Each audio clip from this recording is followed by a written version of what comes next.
quickly introduce ourselves. We are the Mapping a Generation in Transition Network. So we are representative girls of different European countries, representing different organizations. And what we do is try to rethink the time of transitions in 1989 and afterwards in a comparative Eastern, Central, South European perspective. So, and of course we also took the incident of now that's 25 years after, and there are all celebrations going on, 25 years of revolution, of freedom, however we call it, but we by now obviously know that 1989 has not been the famous end of history. But there's a lot of transition is still going on, and ideas like freedom and democracy are still contested. And so we try to step back, rethink, and understand what actually happened. Because as a common wisdom to shape a future, which is of course what we want to do, because we are all representing civil societies, NGOs, and so we are all civil activists in a way. So shaping the futures, you obviously have to know your past. Firstly, before I start the video, quickly introduce our guests. This is Olena Pravylo from the Congress of Cultural Activists from Kiev, on the very left. Then we have Louisa Slavkova from Sofia Platform, next to her. And we have Pоlina Filippova from Saharov Centre in Moscow, Russia. And we finally have Rafaela Tripalo from Croatia, from Zagreb, and Wissen of Werk, I say the German name, for I don't know the pronunciation actually, or I can't really pronounce. We seek to understand transition by telling stories, by adding a bit flesh to the bones, by trying to understand narratives, values, and how the impact on our thinking and acting today. So, and that's why I also asked our four participants here to share some personal stories on their experience in the 90s. And I want to start by asking you the first question, which I'd like to be answered by all of you, is which was your first encounter with, let's call it, the new time? So give us a story that represents for you your experience of the 90s, the feeling. Thank you very much. For me, is this 90s is something that we are really try to ignorance. We are really don't want to pay attention to it, and what we have now in our society, like we see this facing of to reality, like Ukraine have this huge struggle, war, yeah, and we know that, we see that this is like struggle not between war not between Russia and Ukraine. It's war between two different countries, style of thinking, two different narratives, two different understanding of the world itself, of the relations between people.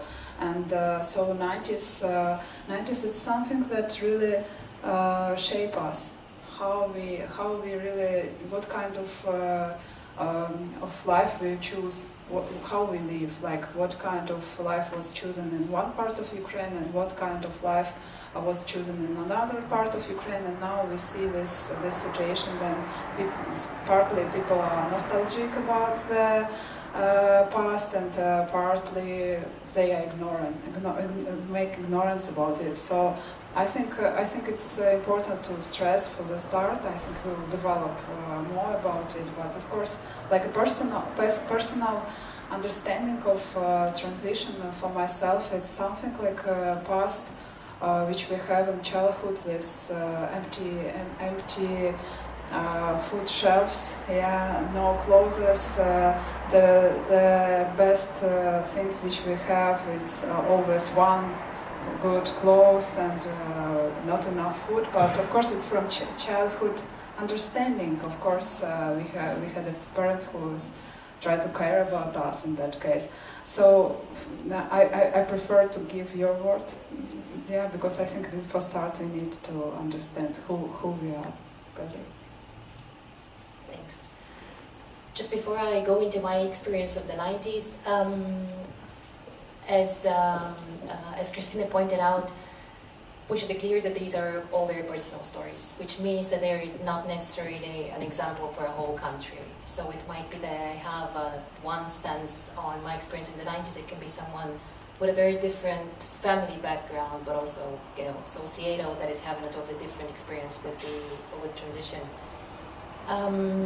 So I'm born in 81, which means that I have gathered a little bit of insight into Bulgarian communism, also because my family has always been very interested in political processes in the country, but not being part of the Communist Party, on the contrary.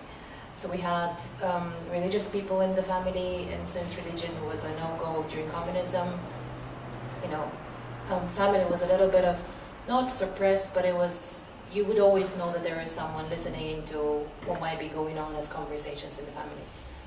So as opposed to this, to the feeling of slow motion pre-89, after 89, my experience is of total and constant change. And I see it marking my, my whole life ever after. I made this, you know, exercise for myself today, and I counted being 33 now, that I've lived in totally 33 different apartments till now. So which means this kind of restlessness and drive for change sticks with me, for good or for bad. Personal stories and things that are striking, I think, you know, I could spend the whole evening talking about things that are absurd, sometimes funny, sometimes so banal. I was thinking the other day of the first day, so basically the first day after November 89, when we were asked to change the way we would address the teacher, for example. It was the one day was Genosse, and then the next day was Miss or Mister. Or then, as Olena said, when all of a sudden the shops were empty, and even if you would have money, it would not be worth anything, so you can't really get any food. We would receive humanitarian aid in Bulgaria from the West, and we would actually get these small boxes of cornflakes, but we would not know what to do with them. So we were wondering whether it's chips or, you know, what is it to be done with it. So I think I'll stop here, and we'll go into this further. Into Russia, former Soviet Union. So Louisa started with great examples of what was this, what was it growing up in a country that survived the communism, and I would like to add on to that because my first vivid memories are being uplifted to be taken outside of an electrichka, so a train, because the trains were very rare and we were getting late for a longer distance train, and there was a huge queue just to get out of it. So my parents went through the window and took me outside through the window because you couldn't get out through the door. And so the whole 90s thing was like going out through the window because you can't get through the door. It was very bizarre, and still, because I was a child at that moment, I think I was somewhere around 4 when I was uplifted and through the window. It was really fun. I enjoyed it. I mean, how often do you get to go through the window? So, but there are also grim memories and strange stories to tell. I'm not sure if we're going to develop on this side of it. Please, go ahead. But for example, I think this will be quite a relevant story. In 1991, my mother went to Germany to study German literature. But the kids in my kindergarten, they asked me, well, where's your mother? They noticed she's somewhere away and she's not coming to pick me up. And I was like, oh, she's in Germany, no big deal. She went there to study. And they were like this, I have to the Germans took her.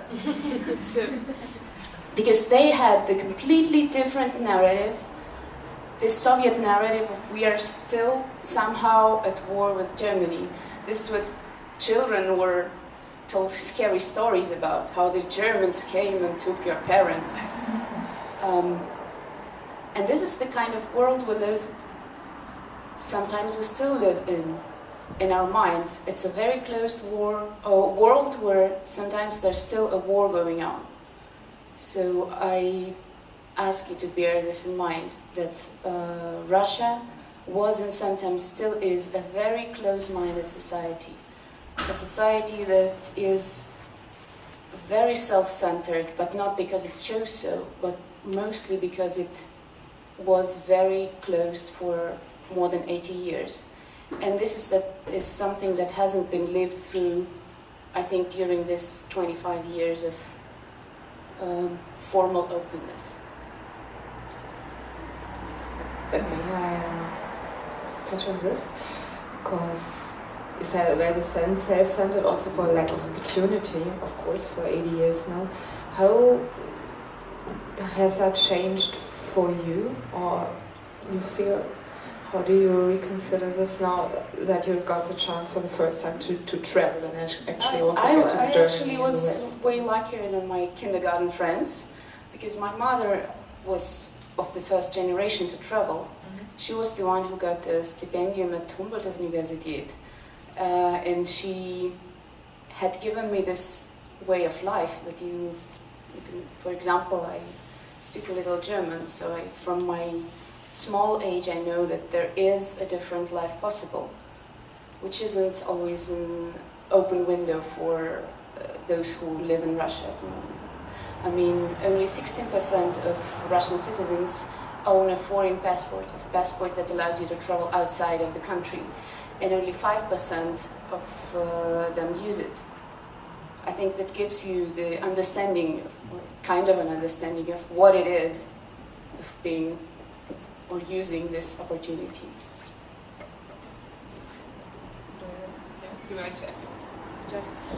You remind me the story which is in our team in Congress of Culture Activists. One of our participants, he's a designer, and in his 12, he won something like Switzerland concourse of design. It was something like a concourse for youth. And accidentally he goes to Switzerland, and they was surprised because first time really a person who won goes there. Why? Because they have this control through the party. So all the time, all this opportunity was, you know how it is, was used by this apparat, by people from party, yeah. So every time they use the opportunity to travel. Yeah. And so this opportunity to travel should be checked, people for sure, yeah. And so he said, like, they really call us, and after that somebody come from their side and check this place. Like, is it really boy here? Yeah, he's participated in this competition. Yeah, he's participated. Is he sick? No, he's not sick. But why he is not going to Switzerland? He wants to go to Switzerland.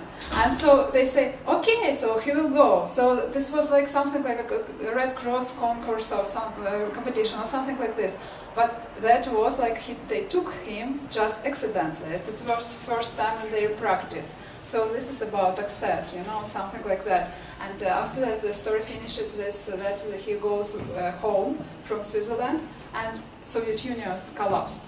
And it was like, you know, collapsing situation, and they say to him, you know, there is nobody knows what will happen in your country. If you want, you could stay here. And he said, it was a decision of all my life, because I choose Ukraine.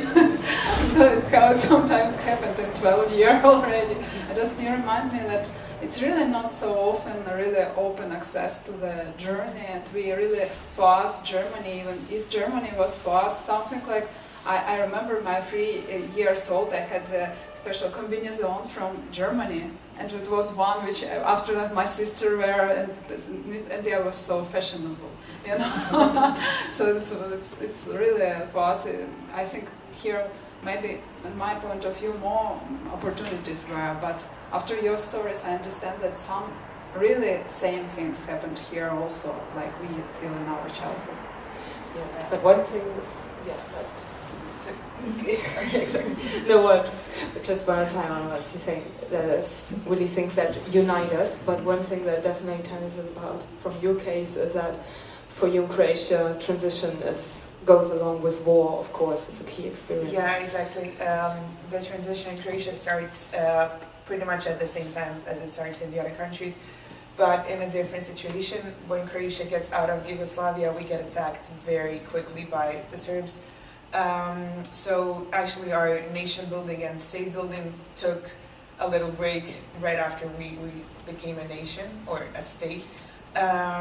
So the first 5 years of Croatia that I remember were mostly spent in the shelter, running away from the bombs, from the planes, my parents not missing, but my father helping the wounded people, my mom somewhere, I don't know where. Also, I would love to add this, that when you said that you remember everything that was fun, I loved going back to my uncle's house when there was a shelter there, and he put us like the small pool, rubber pool for the kids, and we had that in the shelter. So we're always looking forward, like I'm going to visit my uncle, and my cousin's like, I wish there's like this alarm so we can go and swim in the pool. So it was okay for us. We didn't understand it as painfully as we would probably understand it now. But you were 1 year old. Yeah, I was one, and then when the war ended, I was 5, turning 6. So I spent my childhood in this first years of childhood in this very uneasy situation.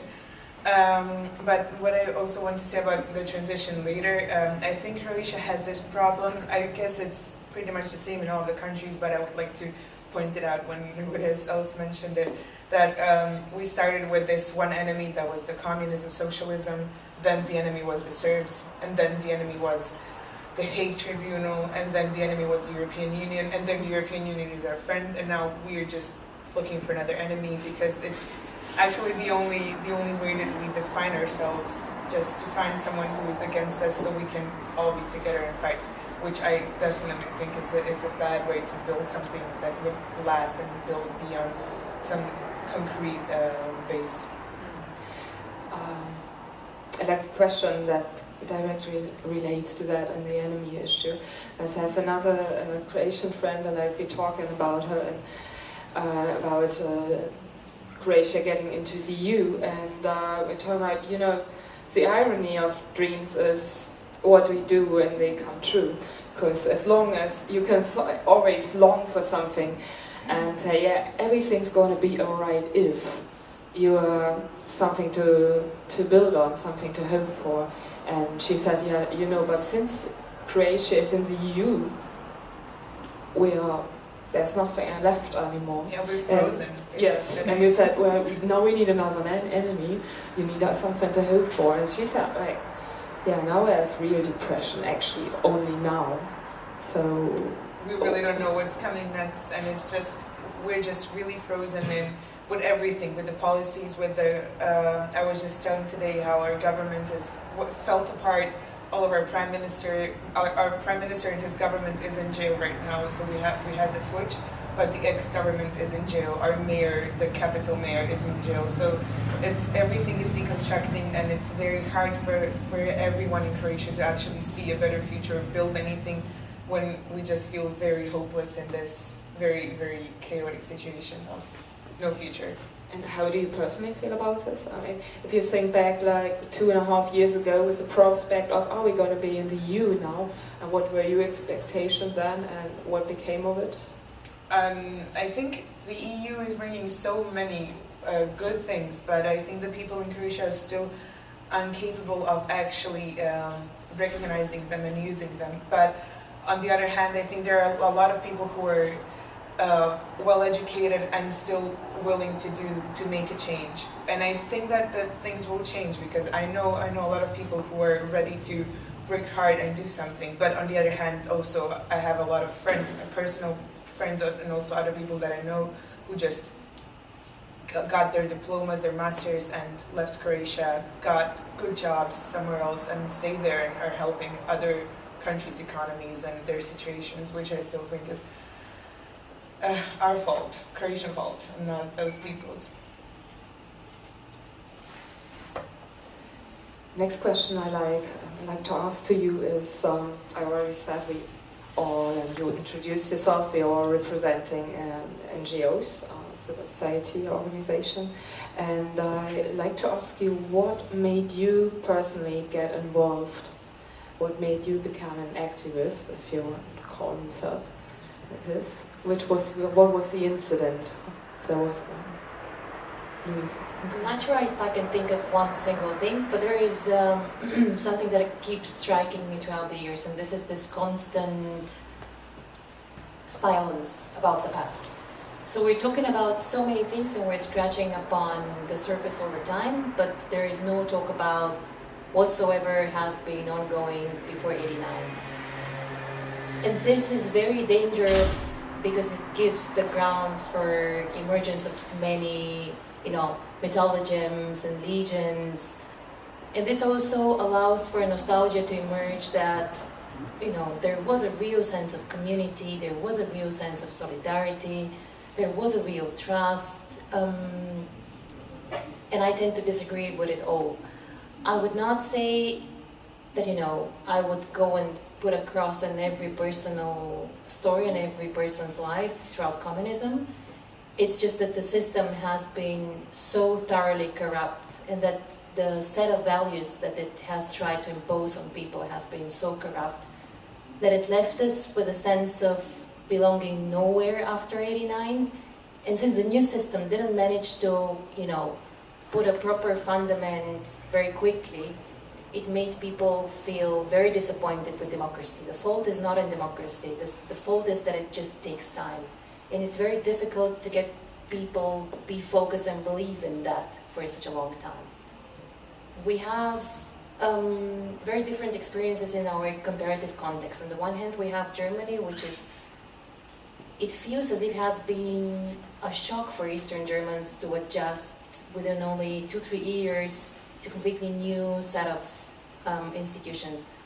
On the other hand, with us, it took so long that we lost people on our way there.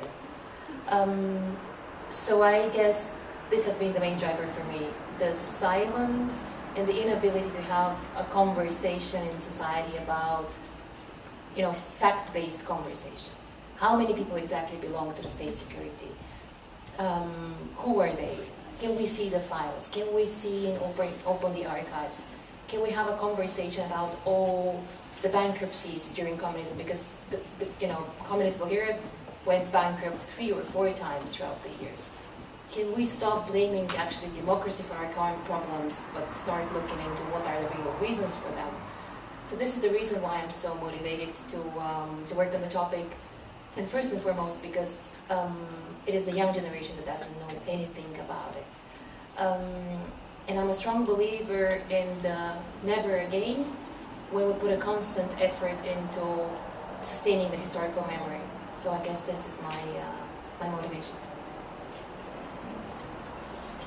So maybe echoing Louisa's thoughts, but on a more personal level. Like all of us, I had 2 grandfathers. And one of my grandfathers, he was arrested and spent 10 years in Gulag for actually rewriting a song about being a student who now has to pay for his tuition for his studies.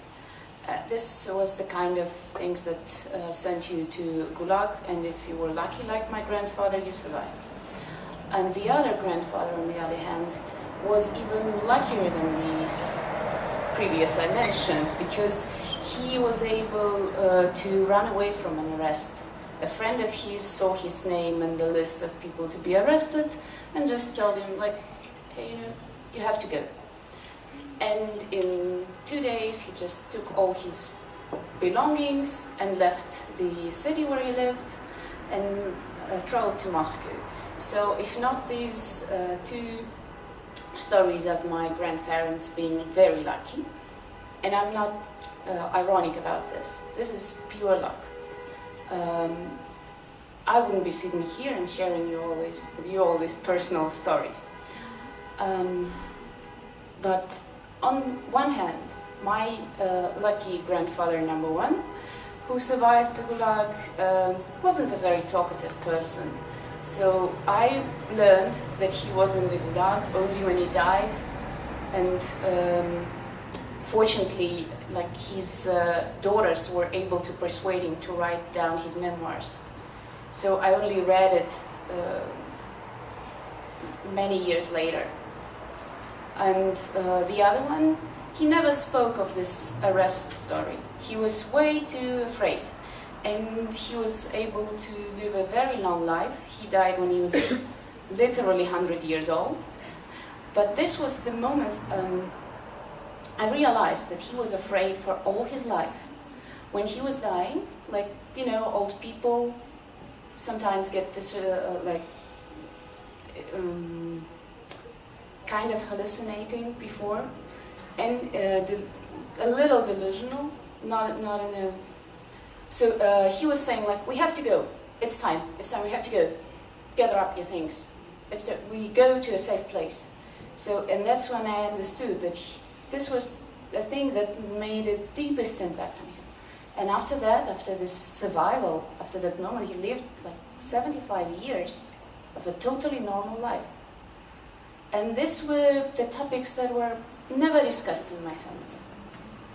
Both my grandparents, they left their memoirs, but it's a no big deal, all these stories of spending 10 years in Gulag or running away and leaving all your belongings behind. It's something that you don't tell about. It's something that is, you know, between the lines. So this is what motivates me to become an activist, to also ask for opening of the archives, because I don't know what happened to lots of people from my family. And it's just on this small, really small personal scale. I mean, how many people belong to one family? Okay, tops 100, yeah, in a century, if we count all the cousins or whatever. And we can find out in Russia, for example, you can find out only about those who you can prove that you're a relative of. Like, you can go to an archive and say, I am the granddaughter of so-and-so, show me his file. And they say, okay, where's your birth certificate? Where's the birth certificate of your father, mother, their marriage certificate, and so on and so on. And at the, two wars, at the repressions, where people just burn their documents and try to not to look back. And it creates a blank space instead of your small personal history. That creates a huge blank space instead of a history of a country. So I think this is what drives me as an activist, wanting, a longing of filling in the gaps. I think we're going to have pretty much similar answers, to say the least. I would say that I feel the same. I started with this, that in Croatia is still a very taboo topic to talk about Yugoslavia, the war, and the time afterwards. So every person has their own opinion, and they're very emotional about it. And whatever you say, whatever anyone says, they're either pronounced a communist, a nationalist, an Ustasha, what have you. And then also I wanted to hear my family's story. That was the first thing that I was interested in. So I went back to my grandma, my mom, and just asked them what happened. What can you tell me about all of those years that you spent in the communism and in the war and in the concentration camps in the war, and how did you escape and everything? And it just led me to this notion of how little we know. And then I had a fortunate chance to work for the Hate Tribunal for half a year, and actually had access to some other stories of other people who went through the same war, through worse things. And it just made me realize that this is something that I really want to help with, to other people, to understand what happened, to actually bring the truth to everyone, to every single person who was in this war, whose family was some kind of part of this, and this is pretty much like what drives me in everything that concerns this topic.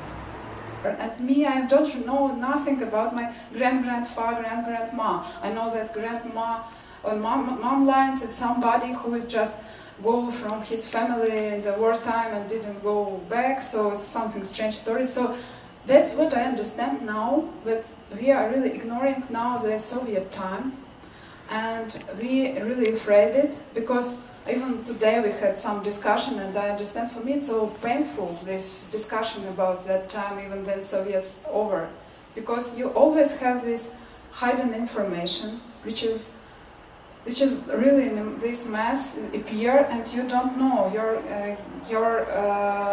You have the painful remembrance, and I am always compare this situation. This girl, for example, who was raped, and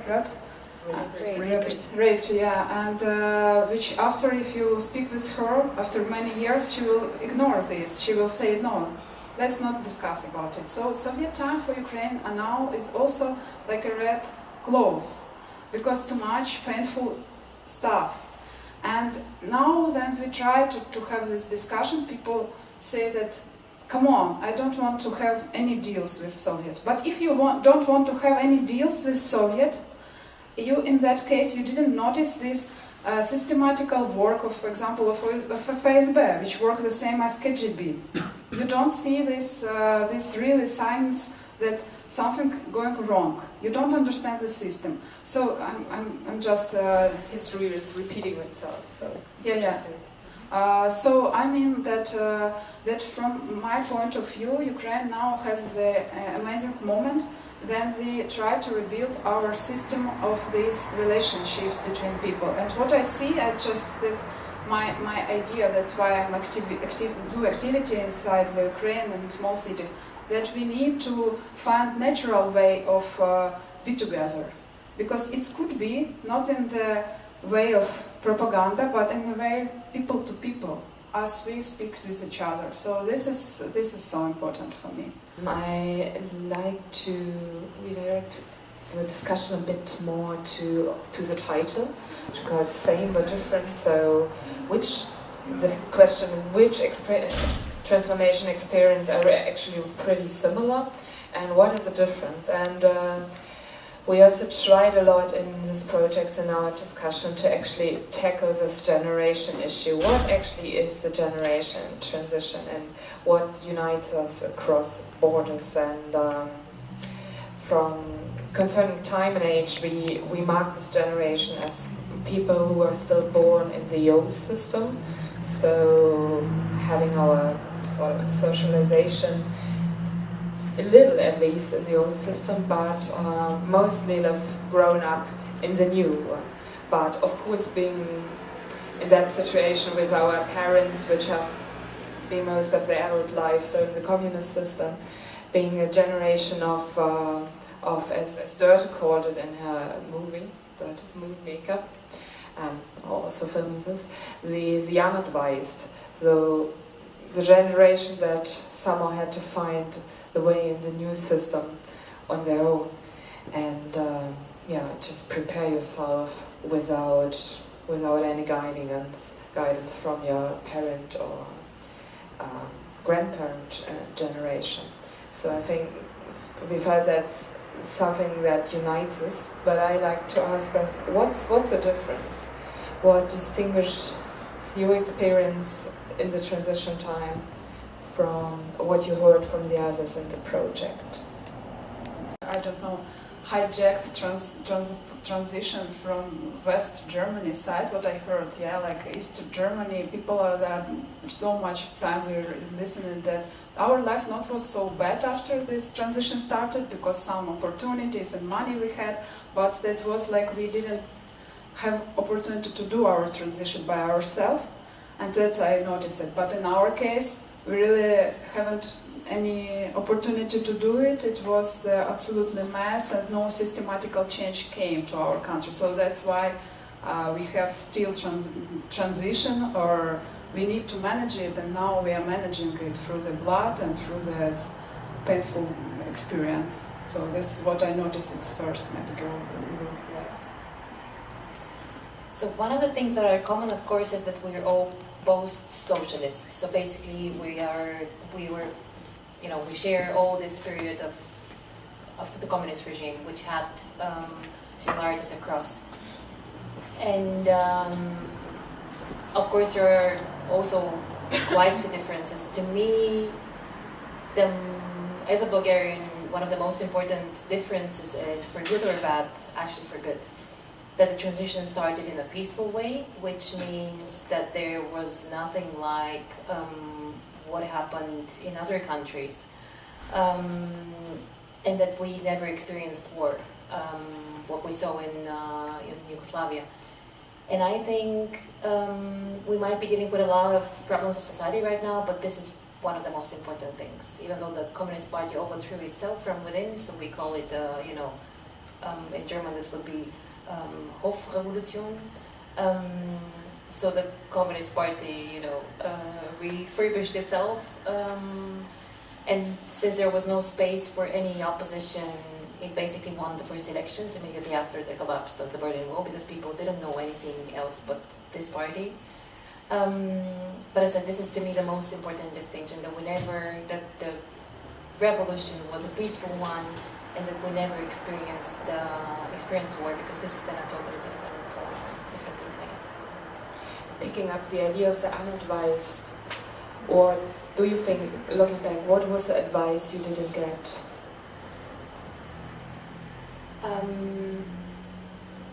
Well, since I didn't get it, it's very difficult to know what you would have liked to have got a few years earlier, maybe, or you had to make this experience on your own. For sure, there are many things. It's always very, my mom tells me very often, okay, it's very easy to come and blame me for, all the problems that you have, all the thoughts that you cannot come up with. But I'll ask you one day when you have children. So it's very difficult to me to say, what is an advice that I could have gotten because of this transitional story, and what is a very personal thing which has nothing to do with the political setup.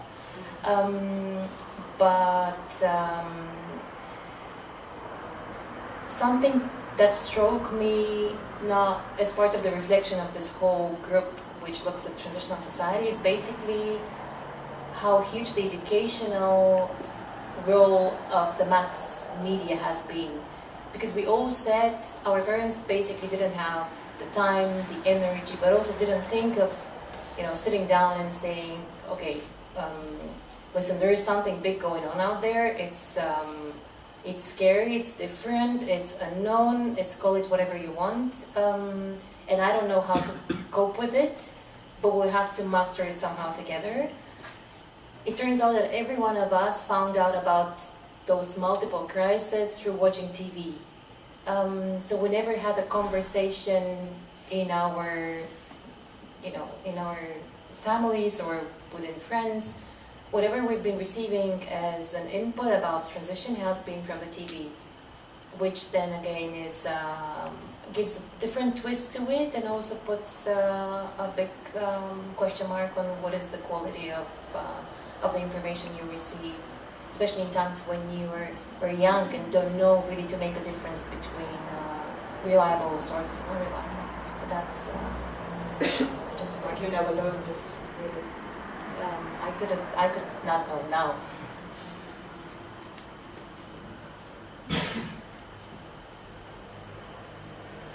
The question was, what is for you very different in your case from what you learned from the others of us during the project, also in the discussion now? So, from time to time I still feel that with Russia everything is very different from all the others. Firstly because of its size, it's huge, and news travel in a different pace, and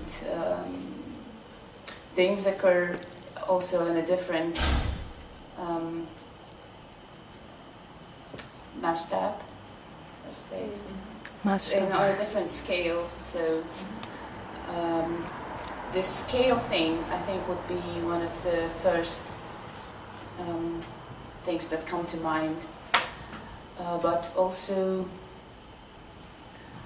the disillusions of a huge post-imperial country that is falling apart are still very different from what the whole Europe experienced. So I think this would be the short-term, shortly answer to your question. Tomorrow, this morning you said when we had again the discussion of our guest, Jens Price, this morning suggested that what he found out unites him with his friends on the experience of the GDR is not the GDR itself, but more the shared feeling that the reunification was not a reunification among equal partners. And then you said, well, yeah, somehow this reminds you on the relation of Russia with the West. Can you explain that? Yeah, but it's not. It's something that is not dividing. It's the same part. Yeah, okay, that would be the same. Okay, yeah, because when the borders were open, in a way, then the Western money came, and the Western ways of living came, and from what I see, from what we've been talking to people here, we've been discussing in our group the experiences of Eastern Germans and the frustrations that are shared among Eastern Germans are very similar to the frustrations of former Soviet people, former Russian people. The Western way of doing things prevailed immediately because they had the Pepsi and nice jeans, and we had to behave as they were telling us. So, but was it the right way? Was it happened too quickly, and now we're here with our jeans and Pepsi, not knowing what to do. So this is a similarity and a definite one. Even though we didn't have a reunification or breaking up. Can I say that? Yes, please. Sorry, just to add something. When you say, someone came and told us what to do, I would completely disagree. At least it's not me saying, it's the frustrated people. Okay, it's the frustrated, exactly, because it's. I just wanted to make sure we put it straight. That it's, no one really came and told you what and how to do. Of course, there are always, international donors and organizations. After some years, it looks all very coherent. It looks as if, you've worked towards democracy coherently and you knew where you're going. And I like to give this example with Bulgaria, where in '97 the entire economy collapsed. And up until then, there was no consensus among the politicians, but also in society, as of, do we want to go east or do we want to go west? So do we want to stick to Russia, or do we want kind of, Soviet mentality, or do we want to go towards NATO and EU integration? Yeah, so just wanted to make sure we put this straight. Did you feel that this saying, well, we didn't have a choice, is more an excuse or more a self-lie in the aftermath? I think exactly this is what marks, the transition to democracy, that we did have a choice. I think this is still, whenever there are elections, this is the first and foremost thing that is kicking me out of my bed, 6:30 in the morning, and I would be one of the first people to go to vote, always. Because I'm very aware how worth it is to have the right to choose, regardless of what is it.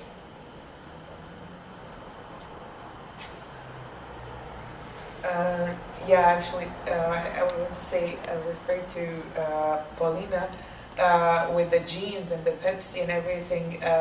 Croatia, Yugoslavia was, as you probably know, much more open than, for example, Russia or other countries. So we had all this very strong new wave culture in the 80s, so long before the dissolvement of Yugoslavia. Everyone was wearing jeans and Converse and drinking Coke and playing like rock and following all of the Western trends. So I would say that this is one of the differences, and it for sure shaped the further path of Croatia, because we didn't feel this new surprise with all of the Western things. It was the other things that definitely shaped us in a different way. And also what I want to add about this openness definitely stayed throughout our state building, and I would say that still I'm very happy to say that Croatia has very good human rights, very good policies on all of the freedoms, minorities, everything that you can think of in terms of human rights is very well covered in Croatia. So I don't know if this is a difference, it's just like add-on, but I would definitely want to see that. It's not 90s, it's 2013, then it was first days of revolution, days one revolution. And I remember that today you talk about, so nice, you talk about the truth, that you are about truth, that's what motivated. And I understand that what the Soviets bring to us, it's no trust. You couldn't trust the people who are next to you. So this non-trust issue is a huge deal in Ukraine now, and it's so difficult. No trust to government, no trust to each other, only trust to volunteers now. So volunteers are really like a parallel system. But why I must be talking about these first days of revolution? I remember then I tried to call to the embassy of European Union and ask for some flags. Because it's like we are for Europe, could you support us, just give us small flags or any kind of flags, not to paint by ourselves it, yeah? We couldn't print it because Yanukovych is still in the government, so it's difficult. And the European embassy said, no, like it's your inner issue, we will not support it, we will not give you. And during so many months, we didn't have support. Only separate countries as Lithuania, Poland come and support us, or Georgia, yeah, and just personally. And after that we had the discussion in Berlin, and it was one man who come and argue so much, but you stay there for European value. We say, yeah, we stay for a value, for human value, but not such kind of European value as you have now, like if it's not our business, we will not come. We are for value which we understand as European. So this is the issue which I think is important also for Europe itself. What is real, trust, true, and what is false? What is the play? And it was experience from my own life, like then when we just faced it as activists on the Maidan, yeah. But I think this kind of westernization, it's maybe sometimes also more myths or only about popular culture, because sometimes you see that not real values come with some articulated values, not action after the speaking about values. So now I think it will change a little, I hope so. We see this dialogue started. So that was a moment of disillusion. Yeah, I think that Euromaidan was just for values about trust. That Yanukovych said we go to the Europe, and after that he said no, we will not go to Europe. So we go there. I was there from first night. So I know that it wasn't the Maidan. It was guys who are musicians, poets, journalists, all people who live in Kiev and take a taxi and come, just with tea or something. And so it's because we understood that it couldn't be. We don't agree with such. And so this is also that you talk about choice. We are not agree, and what? Okay, take us from this. Okay, kill us. And we are not agree. This I think that was not expected by some of our enemies, let's say like this, because they thought that Ukrainian will calm down, but Ukrainians understood that no more, like you tell, communism, no more this kind of Soviet style. So that's what motivates it strongly till now, and that's why we think that we should face it to our fears. If we are fair this communistic time, we should face it also, to watch on it, to understand that these people, yeah. But I mean also that, or referring to that moment when he didn't get flags. I mean, seems to me a great moment of disappointment when you find out the European Union didn't want to support your cause, not even in the little tiny effort of giving you a flag.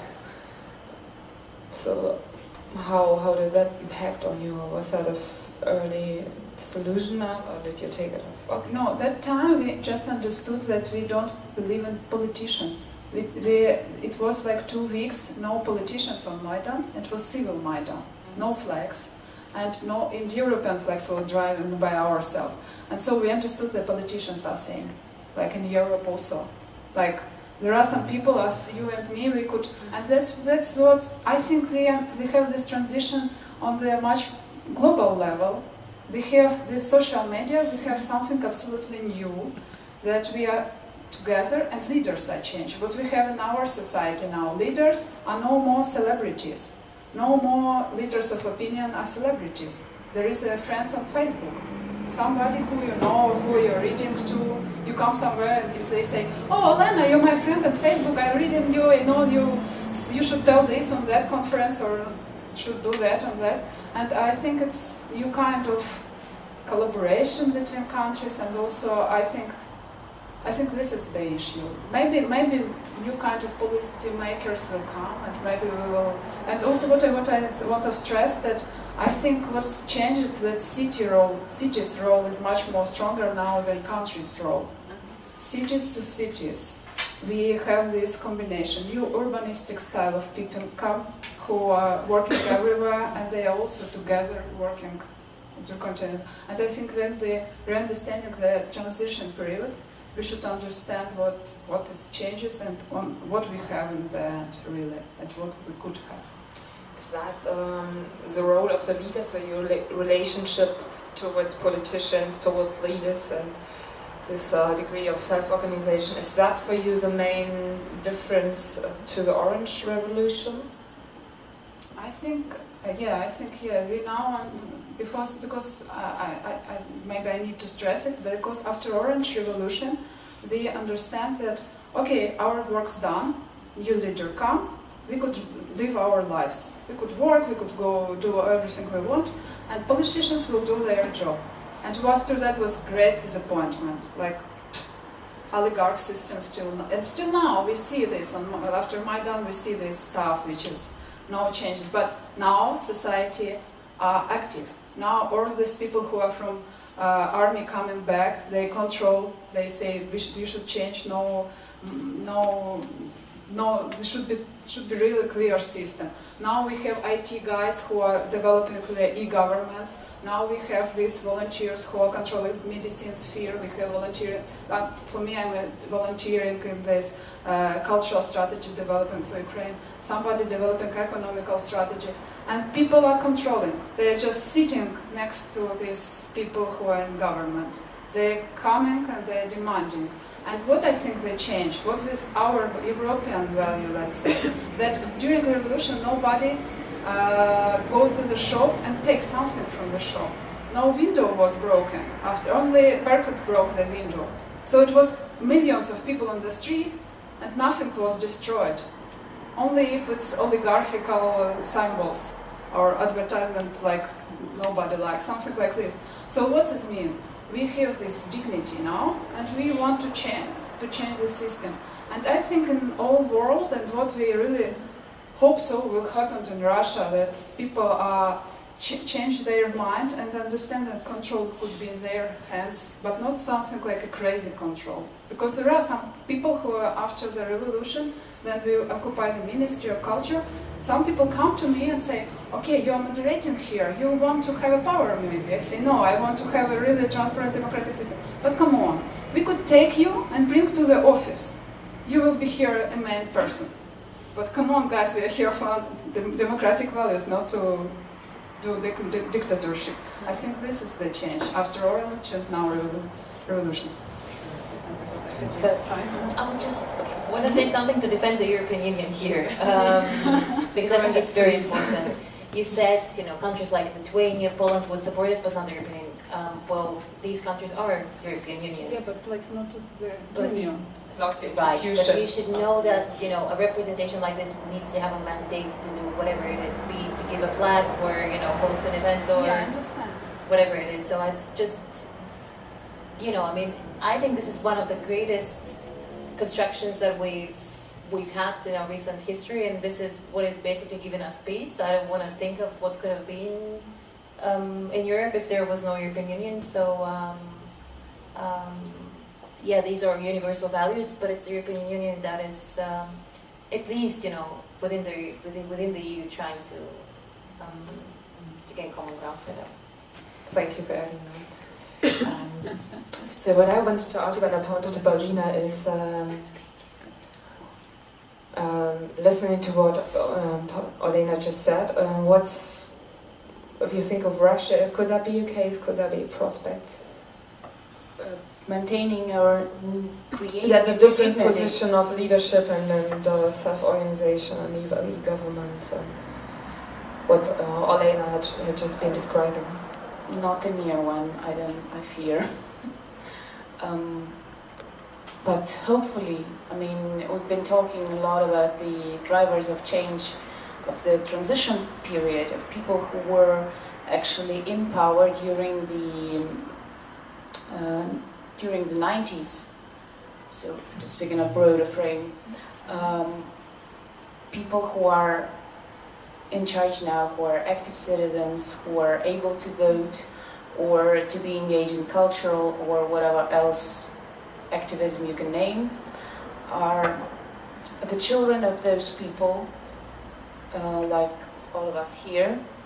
And I think what marks us as a generation is this feeling that we all have something in common, this overcoming of the world that is really bizarre, really strange, when the values are shaking, when the narratives are contested, when whatever is happening in a way that your parents can't explain you. They don't know what's going on themselves.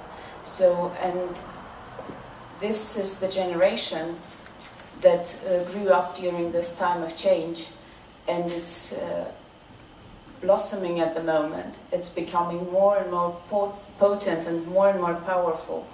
And in Russia we also have this kind of a parallel system emerging. It emerges way slower than in Ukraine, but it still is there. And this is really what we are proud of, the self-empowerment of people. And I really hope that it grows into something that is more sustainable and it is able also to do things. But unfortunately, this hasn't been the case in the last year. I mean, on this grander political scale. But I don't know if it's an issue in Germany, but Russia is a huge country and people get lost all the time. Like you go into the forest and suddenly your cell phone doesn't work and you don't know where you go. And it's been a huge issue. There were people, small children, like just getting lost in the woods. And once, 5 years ago, a little girl called Lisa, she got lost. And her family and friends of the family and just people who didn't know her at all started to search for her. And they found her, I think, a week later, and she was fighting for her life. She was still alive, but she couldn't manage.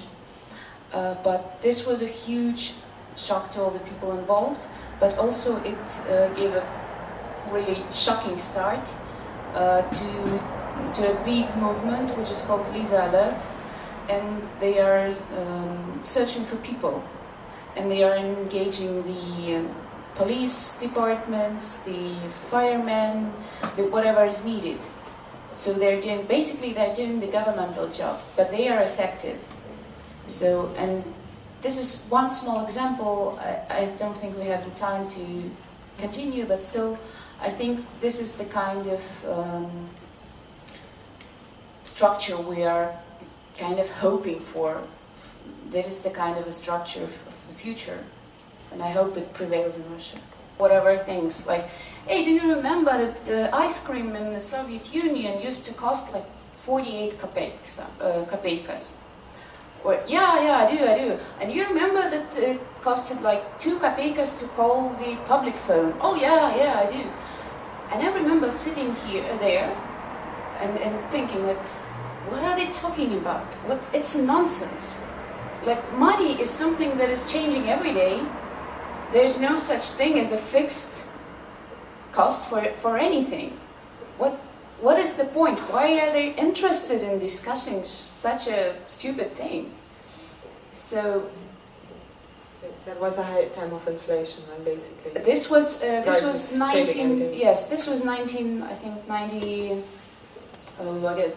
It could have been any 1990 whatever, because there were 3 or 4 different inflation periods that created whole new costs almost every day.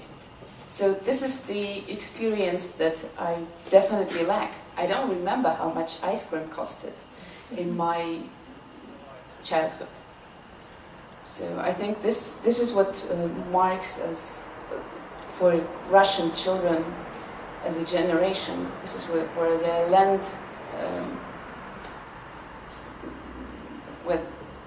what die Grenze ist.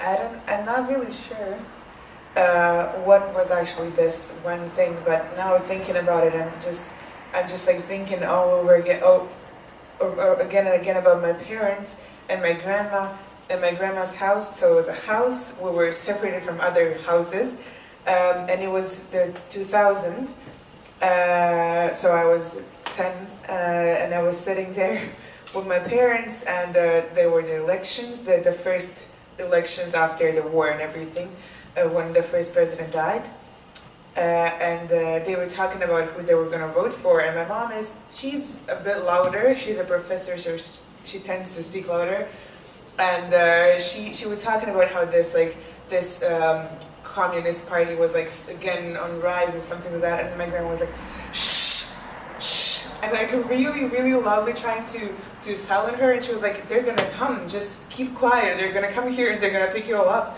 And then my mom really didn't tell her, what are you talking about? And she was like, oh my god, yeah, and she just started speaking in a like low voice, and this was 15 years ago.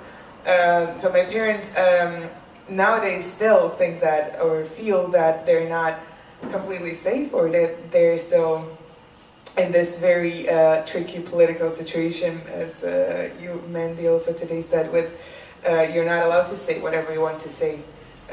You're still in this kind of box, and I think this is not going to change ever with them. And I'm 82, and I have a middle sister which is 87, and it looks like she still remembers these difficult times. But the youngest one, she is really easy apply for some, I don't know, Erasmus exchanges or something like this. She's interested, she has friends from St. Petersburg, from Crimea, from Moscow, from Berlin, from everywhere, musicians she is, through these networks, just like through this chatting of the fun pages from her, I think 14. And I see that for her it's board doesn't exist. For me, in my mind, all this visa issue, I couldn't explain how it's difficult to receive Schengen visa, and all this stuff, it's bored for me, it still exists. And even it's like I could journey, I could go somewhere, still I'm nervous about that I'm asking you where is our hotel, because I understand that on the borderland they could ask me, where are you going to stay, how long are you going to stay here, like who are you, what are you going from Europe, come on. So for me, I think it's still Soviets inside me, also this fear Also then I export my middle sister movie, and I spent something like a 10,000 euro on her movie. I earned them hard and spent it. And after that I spoke with a guy from Georgia that, you know, I really could buy a car for this money, but I didn't do it. I'm stupid or what? I don't understand. I'm just investing that. And he said, then you speak about a car and compare it to this movie, you think as a Soviet person. And that for me it was like, really? It's something about another values, like material, much more important than any kind of these others, humanitarian or, I don't know, cultural values. And I think for me, my generation is absolutely this, still inside this transition, but new one after 90s, it's already new people came. But of course, I want, after like our discussion was a lot about this, who they are. I also remember my a little bit older friend, 76, he was born, and he told me how he was nearby Moscow. He was in the army. It was his 19th or something like this. He was in the army, and then Soviets decided this transformation start and all this. Maybe they still exist. I don't know.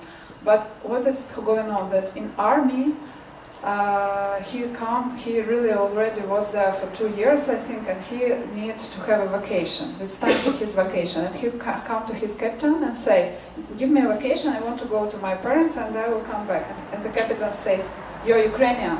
All Ukrainians are running away from army. I will not give you a vacation." So he was principal. He go to the phone place, calls his father, and say, "Father, bring me stuff, things, I will run away." So he ran away around, I don't know, like a dog, took the things, and he crossed the border, he come to Ukraine. It's already independent Ukraine start to be. And first what he did, he go to the army and say, I want to be in the Ukrainian army, not in Russian army. And so he started to be in the Ukrainian army. He finished his work, and now he's a nice guy, patriot, etc. But I think he's also this transition generation, even he is a little bit older, because for him it's like, you know, this changes happened. He really feel himself like a driver, really. And this, I think, this for me it's transition period, as I remarked for myself, it maybe started from Chernobyl. We spoke about it, like maybe for something in Berlin wall falling, for somebody maybe something more, but for me I think this Dave and everybody understand that something, forests are burning just nearby us, but we are on the Maiparad. I didn't visit Maiparad because my parents are not communists, but that idea that we stay in Kiev, I remember that I come back, they sent me to my grandma to Odessa, I come back, and I really thought all of them in masks, but they are not. And I go out and say, "Oh, okay, and how is your radiation here?" Like I was 4 years old. So in that time I understood that something, for me, something started to change. Because somebody had information from us, and after that everybody understood that information is not true. So I think the system started crashing for me. First, thank you for sharing your stories. It's really interesting to hear all of you.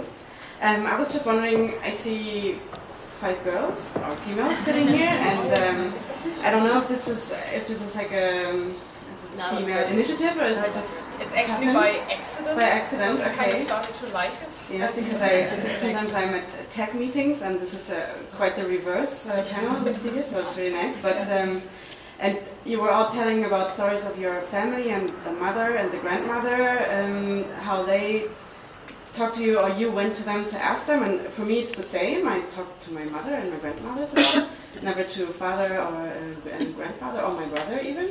And so I was wondering if you think that there is, why is it that this is like an all-female initiative, or do you feel like the gender in terms of this transition period has some kind of aspect? Not on the part of the initiative, but on the part of the mothers answering questions. My father was busy during the 90s. Firstly, he was defending the White House. So when there was some parliament. The parliament, yes, there was a crisis and we're trying to defend the democracy values. So first he was there, then after that he was busy working, and after work he was, let's say it, I forgot the word, sorry. Yeah, Demolishing. no, not demolishing. So carrying goods, like Carrying goods taking out of train. So he was way too busy, and I think this might Olena might tell us a little bit more about. This is the generation of also the missing parents. Might it be from the war, because they are busy during the war, doing whatever people do during the war, but also just like earning money and finding food for the table. Because in Russia it was not in every family, but this example of Ukraine strikes me as a very interesting. I would like you to. Ukraine? Yeah, but Okay, this we had. I don't have a translation till now. We spoke just to remind ourselves this story with people. Then it was after the Soviets. We have this opportunity to go to Poland. Yeah, many people. It's half. It's not about my family. Unfortunately, I don't know. My parents still were in Kiev, but my class, 70% of parents in 90s goes to Poland with their staff, sell it and bring food or chocolates or something and sell, and so that's how it's going on, yeah, and clothes and everything.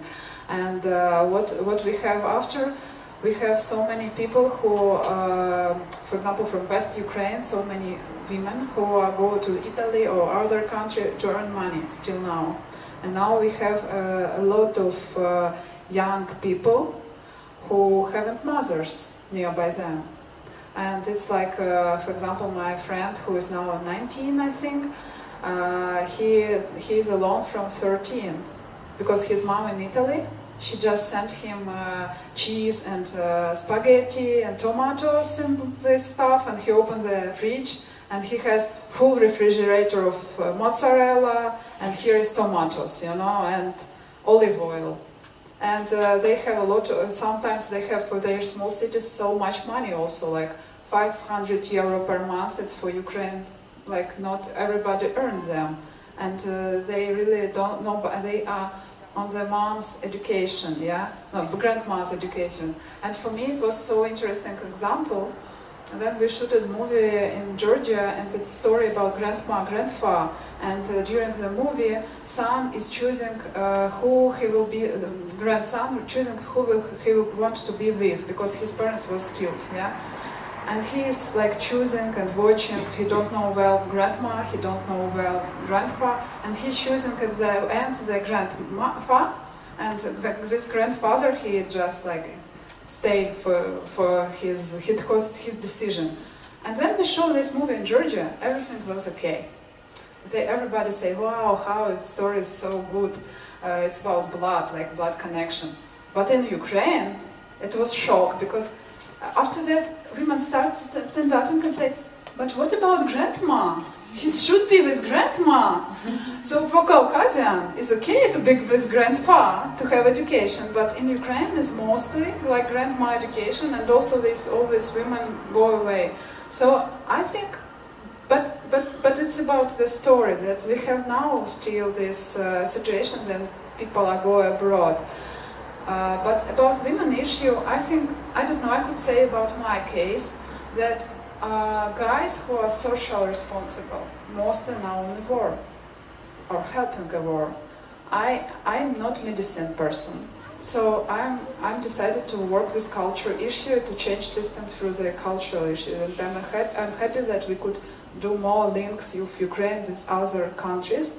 So I'm here. In my team there are some guys, but they are more working with urbanistic issue, maybe some design issue, but like this social links is more easier way to do for girls. Maybe that's why. But this was for me. It's also first time, my first experience to be absolutely in women team. So I understand you. I'm also working strong with urbanists because we have in our team in that case only girls. But these guys from architecture, we have guys. Being a career or being a mother, for example. That's just a thing which really was driving my thinking about transition from East Germany to the Western narrative. But I think also this is really a German special point on transition. This other picture of being a woman in Eastern Germany or being a woman and having this, I would say, traditional role picture of being a mother or being more working, which is also not really true, but still is a narrative in this transition in Germany. That's maybe something I could add, and also something what is interesting to discuss. And I'm really interested in the issues of I don't know if you know about Michel Foucault, the internalization of power structure, how an external power structure gets internalized. And I just wanted to, I was really interested to see, because you all came through a transition from communist to kind of neoliberal model of society, and how do you think the internalization of power structure is working in the society that you're in? Whether, because that's a very important issue. If you come from an authoritarian system, it's very different the way you, I mean, some of you mentioned how you cross borders or how you deal with some authority. So I was just interested. We still have this huge fear that remains from this other system, and it's not the fear of this police or something, but the fear of the position. So if someone is in power of any kind, so be it a mayor of a city or, I don't know, a minister or even your professor, which I see as a big problem for the young people, if this person has an authority in any way that is given to him just by his title, not by anything that he's done, you are not able emotionally or internally, you're not able to question that person's power, which I think is a big problem that should definitely be overpassed, but start in schools and then go further up to other political structures. I saw this example myself, and I always find myself to be like very, I don't know, progressive, considering other people. It's just like, I would think that I would be the person who would always raise my hand and ask a question. And then I found myself in this international surrounding with other people, and the people who were lecturing had a huge amount of power. Whatever they said, I would definitely take it as a given. I would never question it. Then I see other people around me, my age, who are questioning, challenging, and then I felt like this is what my state is doing to me. Still, in 2015, I still don't have this, I am not empowered to question any kind of power. And I think this is a huge burning issue that nobody's addressing, because we also don't have the power, don't have this Foucaultian power of knowledge that it's still missing from the people. Definitely also an issue in Russia.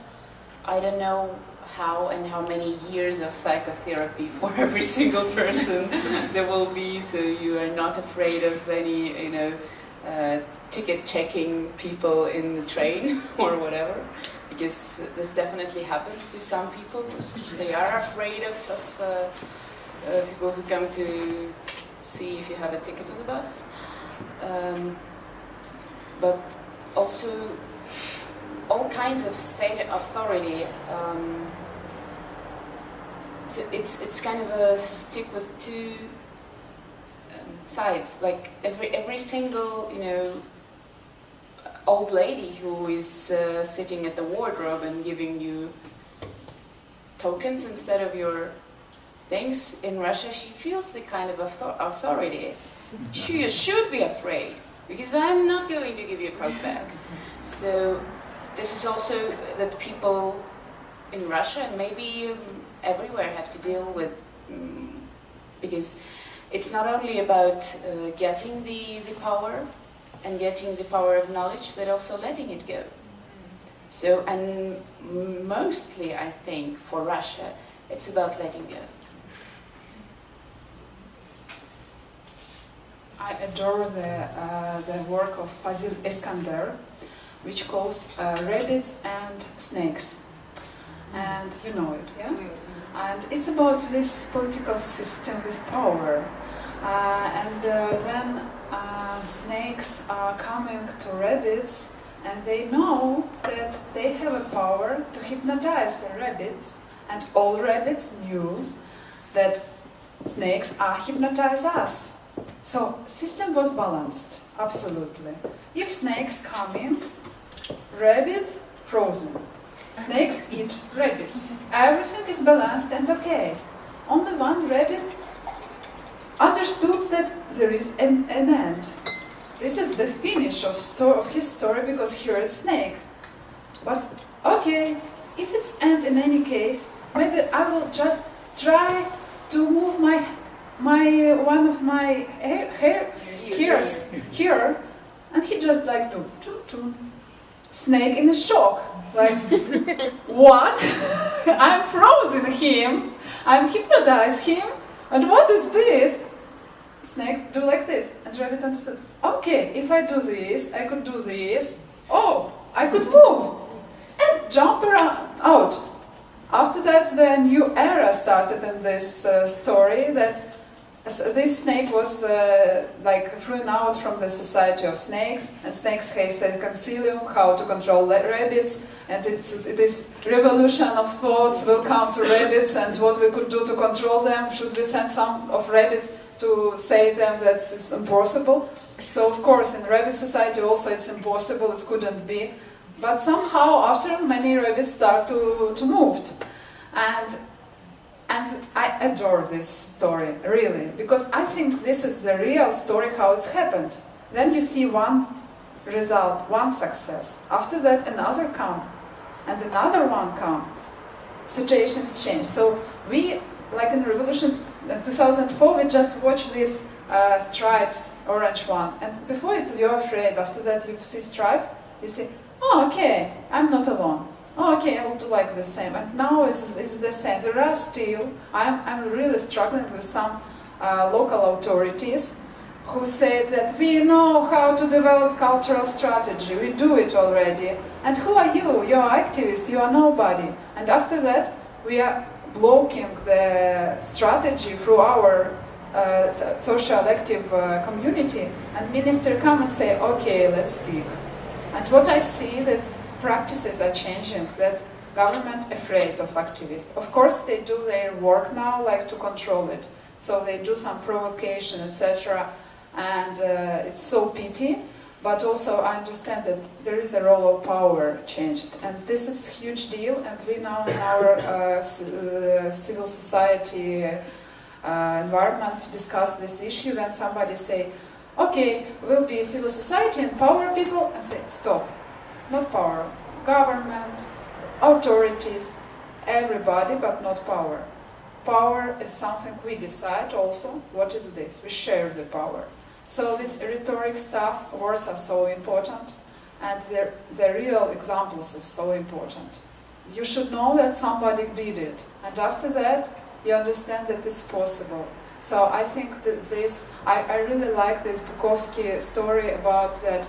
He said that after my this amazing book, the Tomorrow Wind Will Change, then he in 14 understood that Stalin died, and all system like really did some mistakes, yeah. And he did the anti-communistic, anti-Soviet newspaper in the school, and of course they start to watch on him, the security service, and in 20, I think, I don't remember, he was first in jail. So almost his life he was in these gulags and special psychiatric places. But what he said, in 14 we first time did the hidden system. We try, and we never do anything. We just try to organize ourselves. Like a year we train each other, like how to hide ourselves from the security service, how to have, what is the system of passwords, what is the system of people, etc. But we never do nothing. We just train ourselves. And after that, we decided to not use this system anymore. And what he said that you should use open sources. This house system broke. So what is the Soviet system afraid of? It's open sources. So he just invite Voice of America to his flat and give interview. After that, they took him in next time of the jail. But he did this. He wrote the letters that he's not agree with the system. He worked in this. He did the flash mobs in the prison. Like everybody wrote that we are not agree that we don't have days off. So I think in our case, this new era is information which come, new kind of journalism from people come, and this is new kind of power come. So if we have this opportunity to use it, what we understood, and that's why I'm speaking about European Union, not because I'm not believing in the system itself, I'm really happy that it exists as example of uniteness, but I mean this re-understanding. Like we need to understand that we have this transformation, huge transformation in the whole world, and the power is shared now. So we need also like a responsibility, because also there are a lot of issues which we are all responsible about. So I think we need to re-understand the usage of the world power. Then we understand inside us that, and just last sentence, that I read in Mamardashvili work, that it was for me so important about controllers in the trams. I also afraid them because I understood that sometimes in school time and after also I didn't buy a ticket because I don't have money. So I just go by the train, you know, and watching when they will come. And after Mamardashvili, I read the nice sentence. He said, if you do something small, even if you do something small, not trusty things, like if you cheat in small thing, even small, you couldn't expect for whole human, how to say, справедливость? Justice, for a huge justice. You couldn't rate it, because you did this on that level. So I think that yourself, you start to do something like that, and it's difficult, capitally difficult. Because then they demand from us as activists, you should absolutely clear put the budgeting things. You should really be transparent. It's the challenge for us, because you're still in the survival strategy, and you still want to hide some money just to share with people because they are starving, yeah? But you think, okay, but how I can manage it? And this is another point of the idea, but I think it's really could be changed. And this is our behavior. It's like on the back, be the change. You should be the change itself. Nice last words, and thank you for the pledge to step outside the line and really try to be the change. That's your back from the Congress of Cultural Activists. I thank you very much for being here, for listening, for your interest in this discussion.